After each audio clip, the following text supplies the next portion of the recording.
les gêner.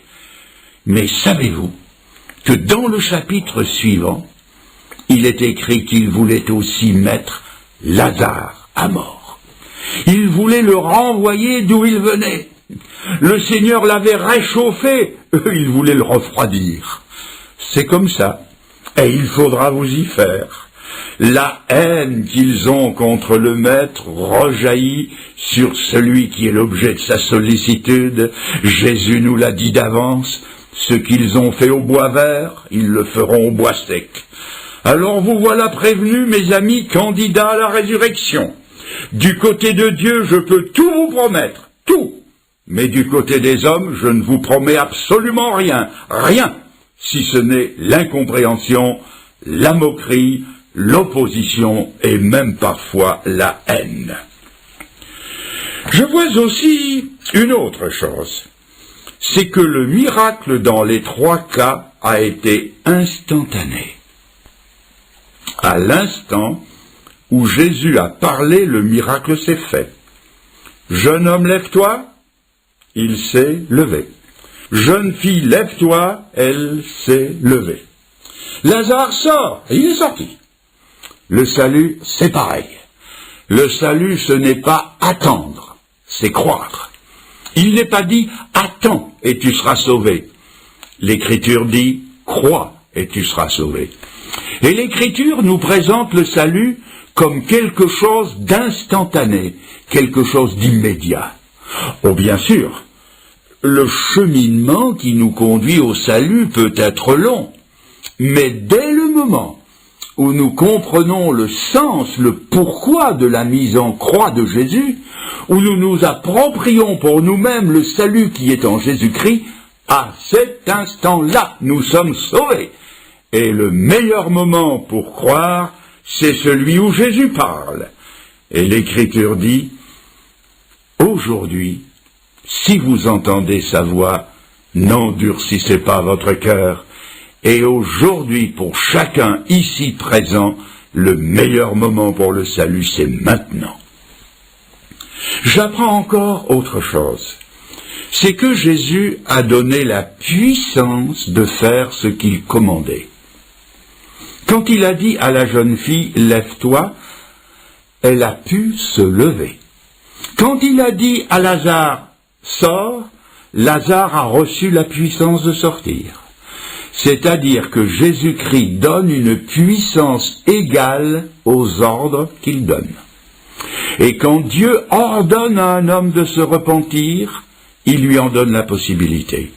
Quand Dieu dit à un homme de quitter son péché, il lui en donne la possibilité. Quand Dieu dit de croire, il lui en donne aussi la possibilité. Ne me dites pas ce soir, Fernand le Grand, c'est au-delà de mes forces. Il était au-delà des forces de Lazare de sortir du tombeau. Mais il a suffi que le Seigneur lui dise « Lazare sort » pour que Lazare sorte. Et aujourd'hui, le Seigneur vous regarde et il vous dit simplement « Crois et vis ». Mes amis, croyez et vous vivrez. C'est un ordre du Seigneur et avec l'ordre, la puissance divine est aussi au rendez-vous. Je voudrais encore vous faire voir l'obéissance spontanée, exempte de calcul de ces trois personnes. Je voudrais vous faire voir ce que les trois n'ont pas fait et ce qu'ils n'ont pas dit. Quand le Seigneur a dit à la petite fille « Jeune fille, lève-toi », la jeune fille n'a pas ouvert un œil plein de sommeil en disant « Oh Seigneur, on est si bien sur ce lit, laisse-moi encore un quart d'heure. » Le jeune homme à qui Jésus a dit « Lève-toi » n'a pas dit « Seigneur, si tu savais comme on est bien porté sur les épaules des copains, tu sais Seigneur, en matière de suspension, Citroën ne fait pas mieux. Seigneur, laisse-moi encore un petit peu jusqu'à l'entrée du cimetière. » Non, bien sûr. Et quand Jésus a dit « Lazare sort », Jésus n'a pas entendu une voix caverneuse, pleine de sommeil, comme celle d'un étudiant que sa mère appelle le matin. « Oh, ça va, j'arrive. » Non, ça s'est fait sur le champ. Ils ont tous les trois obéi spontanément à l'impulsion de l'esprit de vie qui était en eux. Et je crois que c'est ce qui caractérise un nouveau converti, c'est la fraîcheur de la spontanéité. C'est la voix de Dieu au petit Samuel de l'Ancien Testament qui entend « Samuel, Samuel » et il répond « Qui es-tu, Seigneur ?» Ton serviteur écoute. C'est frais, c'est spontané. C'est Saul de Tarse, arrêté sur la route de Damas, qui dit spontanément « Seigneur, que veux-tu que je fasse ?» Ah, la fraîcheur d'une conversion, où l'on obéit sans calcul, où l'on se dépense à fond pour le Seigneur et sans compter. Je me souviens avec émotion des premiers jours, premières semaines de ma conversion. J'avais 20 ans, je m'étais converti des plaisirs mondains de l'époque qui m'entraînaient sûrement à la perdition, et j'étais tellement heureux. Et je n'étais pas seul à me convertir. Nous étions 2 grands copains, 2 amis d'enfance, nous avons trouvé le Seigneur en même temps. Et cela va de soi, nous n'étions pas très instruits des choses de Dieu, nous n'y connaissions rien. Nous avions trouvé le salut en allant dans une église, une assemblée évangélique à quelques 45 kilomètres de chez nous. C'est-à-dire que tous les dimanches, pour aller au culte, il nous fallait faire 90 kilomètres aller-retour.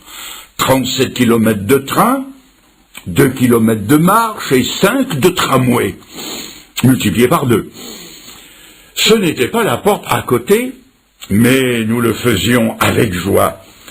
Nous étions un peu comme ce fermier américain qui s'était converti dans son champ et qui conduisait tout le monde dans son champ pour qu'il se convertisse. On pensait que tout le monde devait venir dans cette église, cette assemblée, pour se convertir. On peut appeler ça des erreurs à la gloire de Dieu. On se disait, il faut que tous les copains à qui on parle du Seigneur, parce que je vous assure qu'on a témoigné partout, il faut qu'on les amène tous dans cette assemblée. Pour qu'ils entendent l'évangile, il faut qu'ils y viennent tous.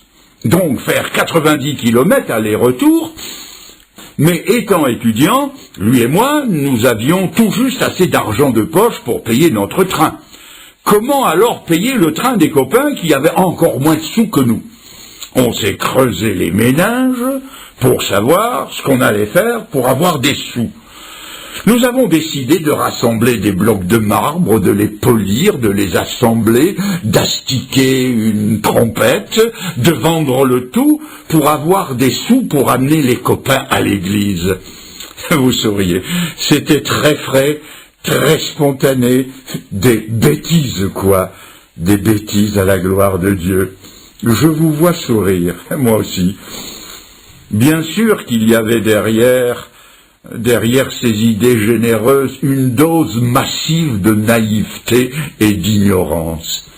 Et pourtant, cette spontanéité reste parmi les plus beaux souvenirs des premiers jours de ma conversion. On voulait plaire au Seigneur et le servir en toute simplicité, sans calcul égoïste. Mais je crains très fort que ce que depuis nous avons gagné en sagesse, nous l'avons perdu en fraîcheur et en spontanéité. J'ajoute pour terminer qu'il y a eu 3 résultats différents. Le jeune homme s'est assis et s'est mis à parler, la jeune fille s'est levée et Lazare est sorti du sépulcre. Voyez-vous, quand Jésus-Christ sauve des âmes, il ne les appelle pas toutes à la même chose. Certains, comme le jeune homme, viennent s'asseoir sur les bancs de nos lieux de culte, régulièrement, avec fidélité. Ils viennent en fait s'asseoir aux pieds du Seigneur. Et comme le jeune homme qui, en plus de s'asseoir, s'est mis à parler, ils viennent unir leur voix à nos voix pour louer le Seigneur dans le chant des cantiques et dans l'adoration. D'autres, comme la jeune fille, se lèvent pour prendre une part active aux charges et au ministère de l'Église locale.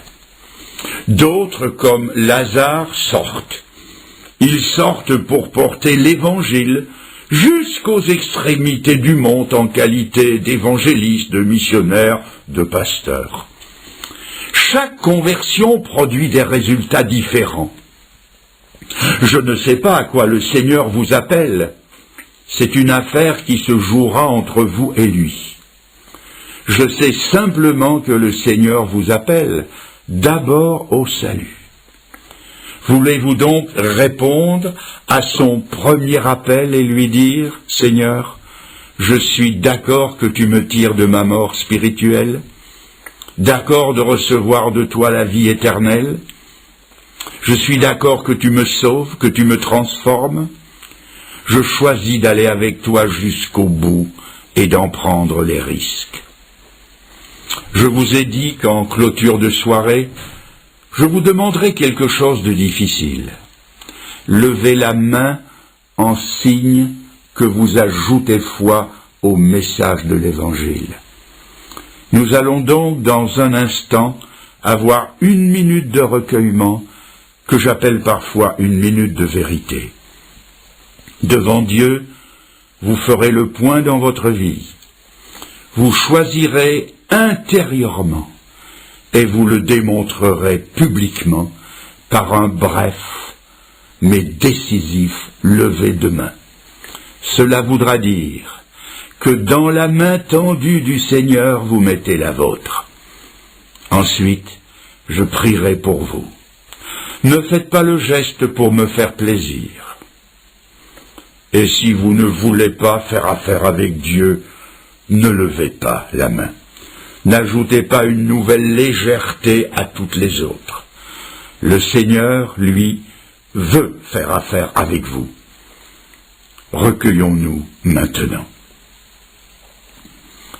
Alors, pendant que nous sommes recueillis, qui ce soir sera le premier à se donner à Jésus-Christ?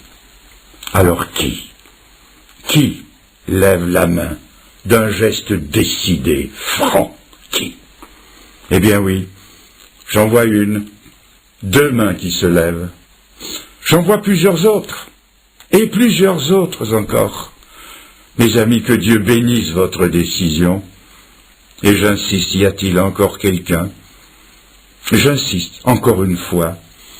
Qui veut se décider pour Dieu ce soir? Plus personne? Oui, je vois encore 1 main qui se lève. Peut-être 2, dans le contre-jour créé par les projecteurs. Je ne vois pas bien, mais plusieurs se sont tournés vers le Seigneur. Nous restons recueillis. Et je prie pour vous. Seigneur, je te prie d'accueillir ceux qui se sont résolument tournés vers toi ce soir. Tu connais l'intensité de la lutte intérieure, celle de capituler devant toi et de s'abandonner à toi. Ils ont fait ce pas.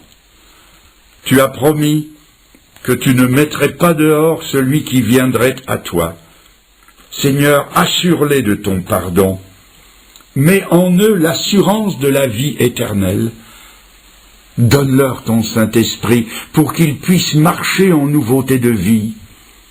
Seigneur, intègre-les dans la communauté des croyants, dans ton Église universelle par le baptême du Saint-Esprit, et mets sur leur chemin d'authentiques croyants qui les aideront à grandir dans la foi et à marcher avec toi, des pères et des mères et des sœurs et des frères en Christ. Seigneur, tous ceux qui sont ici et qui t'appartiennent se joignent à moi dans cette prière pour les recommander tous à ta grâce. Amen, Seigneur. Amen. Et c'est ainsi que nous terminons notre dernière soirée. À la sortie, j'aurai sans doute l'occasion de serrer bien des mains. Je remercie les organisateurs de ces soirées, de l'accueil qui m'a été réservé à mon épouse et à moi, merci pour les